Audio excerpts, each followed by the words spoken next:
Bem, como eu falei no vídeo anterior, a nossa escola já tem, e eu faço questão de dizer sempre, nossa escola, né? Nossa escola já tem 35 anos e nós começamos exatamente com a educação infantil. Por que eu digo isso? Porque tem muitas escolas no mercado que começam no sentido inverso, né? Começam com o ensino médio e depois vem abrindo as séries, os segmentos anteriores. Nós não, começamos gradativamente da educação infantil e fomos crescendo na sequência das séries, né, dos segmentos. Então nós tivemos o prazer de ter muitas crianças que cresceram conosco, que nos acompanharam. E são 35 anos e nós vivenciamos muita coisa, muito crescimento e muita a evolução da educação de um modo geral. E é exatamente isso que a gente vai discutir aqui com vocês. E eu, sinceramente, eu não sei dizer se era mais fácil ou mais difícil, mas eu sei colocar que era diferente, é diferente, né?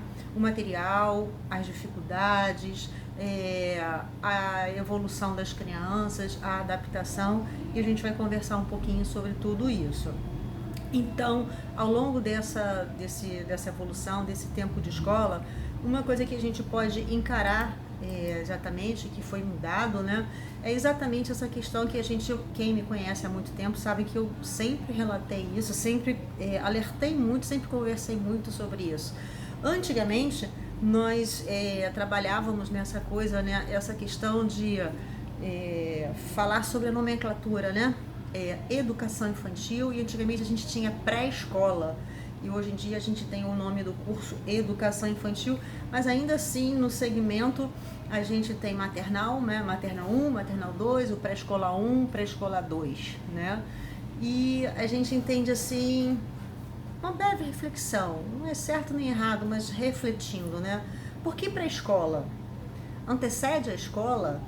Quer dizer então que a escolaridade em si começa só no ensino fundamental? Ou a escolaridade ela já começa a partir do momento que a criança está inserida na escola? Digamos então que a gente tem que começar a trabalhar com lápis, borracha, caderno, vários exercícios sistematizados com esta criança desde o maternal? Não, a gente não tem que trabalhar com vários livros, várias folhinhas e vários exercícios sistematizados. A escola boa é aquela escola que trabalha com muito conteúdo da educação infantil. Não. Então eu entendo que o termo é correto, né? O que a gente deve vislumbrar realmente é a questão de educação infantil. As nomenclaturas das séries, a gente não tem que se prender muito a isso, né? Porque a gente não antecede ao período de escolarização. Nós estamos escolarizando a partir do momento que a criança já está na escola. Mas o que a gente não pode é tradicionalizar, é sistematizar, é cobrar, fazer avaliações, testes, provas nesse período da educação infantil.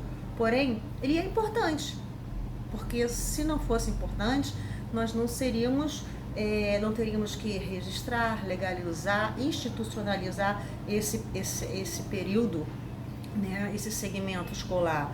Não teríamos que contratar professoras para esse período, para esse segmento escolar.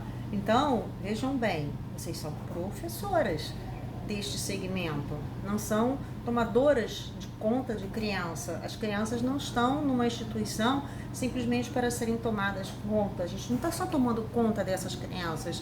Então elas não estão no pré-período escolar.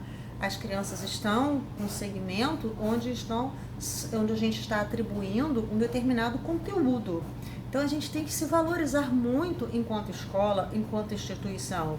E como é que a gente valoriza isso? Clamando? Não, executando. Então esta é uma valorização, é uma coisa que eu defendo muito.